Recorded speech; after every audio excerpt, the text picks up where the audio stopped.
Action commands are an integral part of Paper Mario. But what if we just didn't use them? How challenging would that be? As it turns out, the answer is very. Who would have thought that ignoring a core feature of the game would make it more difficult? Starting out, the hardest part was fighting my muscle memory and not timing things. I kinda forgot a couple of times, which prompted the creation of the Counter of Shame and earned me some harsh, but fair, criticism from my viewers. I did reset the game afterward to maintain the run's integrity. Besides that, boss fights were where the lack of timed hits were the most noticeable. The run almost ended at Chapter 1.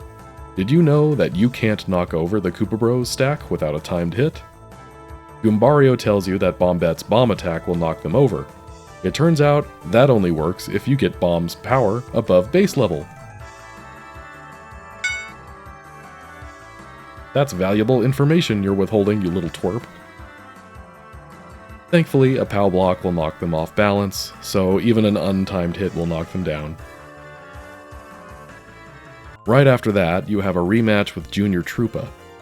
He makes a big deal about having a single point of defense in this fight, which suddenly is a big deal in this run. Until you upgrade your party members, they are useless against anything with at least one defense. Mario is entirely on his own for this fight. Without badges, flower points, or items, Mario can't win. Speaking of allies, without action commands, many of their abilities become utterly pointless. Say goodbye to heavy hitters like Shell Shot, Tidal Wave, or Fan Smack. Without action commands, Lackluster can't even do damage. I guess you could say he's lackluster. Although your options are far more limited, strategy becomes more important than ever. Did you know that Huff and Puff's Tough Puffs will just keep on going if you don't try to shake them off?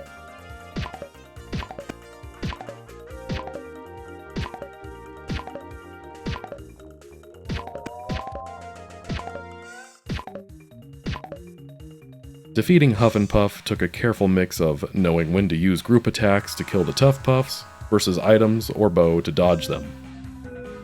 Parakarry's Air Raid, which only does 2 damage to all enemies and is largely useless, became clutch in this fight. This run did force me to change up my normal playstyle, which was nice. Normally, I'll prioritize leveling up my badge points first so that I can hit enemies hard. After all, you don't need HP if your foes are all dead by turn 1. But now, fights are much more drawn out. Bosses stick around much longer than usual, and even regular mobs can whittle you down pretty fast. On more than one occasion, I was caught off guard and died. Enemy damage can really sneak up on you. You need to keep yourself stocked with items just to survive, and status effects become your best friends. It was nice having an excuse to use things I wouldn't normally use, like Lullaby or Sleep Stomp. Shoutouts to Zap Tap for being one of the best badges of the run. That extra 1 damage to enemies was surprisingly helpful, and it neutralizes some enemies altogether. When I could, I would plan out a strategy in advance to beat whatever boss I was facing next, but sometimes the boss is a slugfest and there's not much to be done about it. Okay, we have to do a couple hits to get the lantern bright enough. Okay, there we go.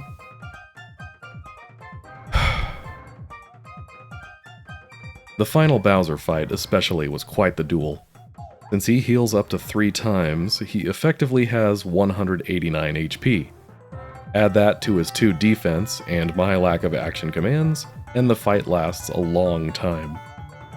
On my first go-around, I didn't have enough star power or items to outlast his onslaught, and had to do a walk of shame all the way back to the nearest shop for more supplies. This challenge also taught me things about this game I never knew before. For example, a fully upgraded Parakarry does more damage with his untimed regular attack than any other ally. All those years of postal work must have been a great workout. I'm a United States postal worker. Aren't those the guys that always go crazy and come back with a gun and shoot everybody? Sometimes. All in all, this was a fun run. It offered a new experience for one of my favorite games without being too obnoxious about it. It was a great way to breathe new life into this classic. Most people came to see my brilliant strategies in action. Others came for different reasons. Either way, it was a good time.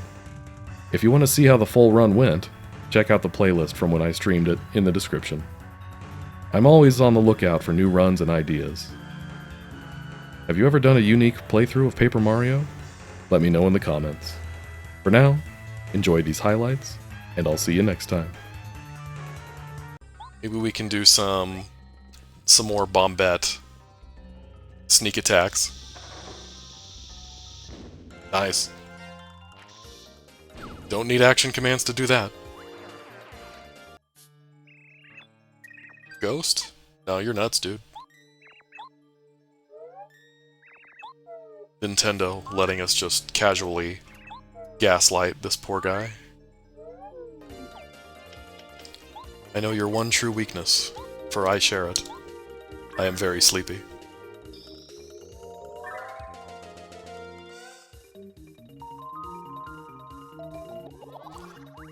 Bo easily does the least amount of damage out of anybody on my team, because her untimed attack only does 1, but the psychological damage can't be measured. Imagine a ghost just comes up to you and slaps you once. What do you even do about that?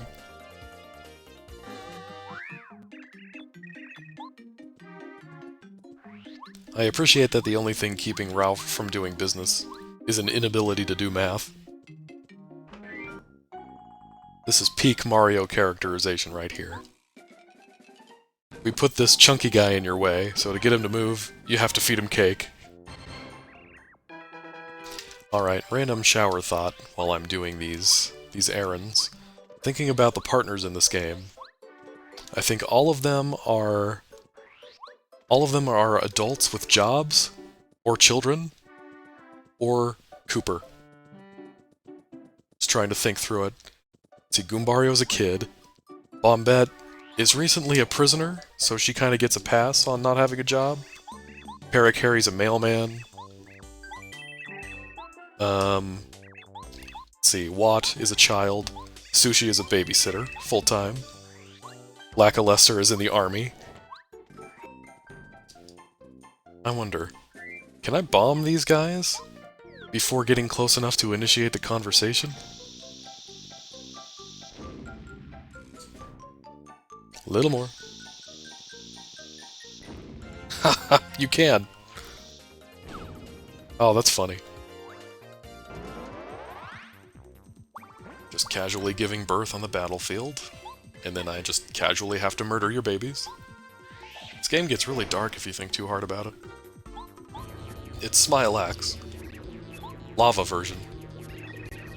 Alolan Smilax.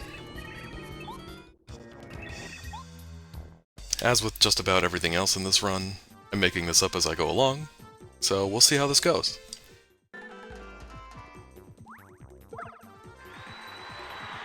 Those beautiful acrobatics. Mario's stuck on healing duty, so Parakarry will carry the day. Alright. Only one way to finish this. A slap.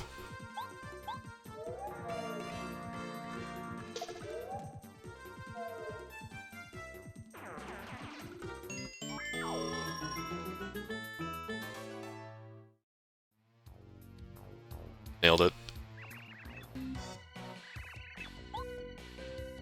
Oh yeah, I can't action command these guys, can I? Yeah, this fight might be worse than I thought. I think they give up after a few hits, though. Right? Right? Right?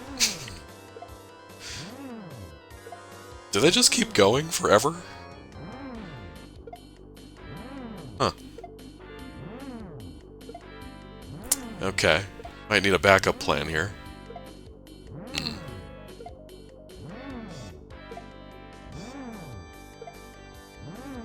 You know, I genuinely thought these guys would just kind of stop after a few hits. Okay. 20 hits is the limit, apparently. Huh. Huh, huh, huh. Random thought. Did any of you guys ever watch the Legend of Zelda cartoon from back in the day? There's a scene from... Oh cool, I can kill him this turn. There's a scene from toward the beginning of the series where Link is fighting a dragon, and the dragon breathes fire on him, and he uses his shield to block it and says, "Toasty." Bowser breathing fire just reminded me of that for some reason. Alright, here we go. Let's do this.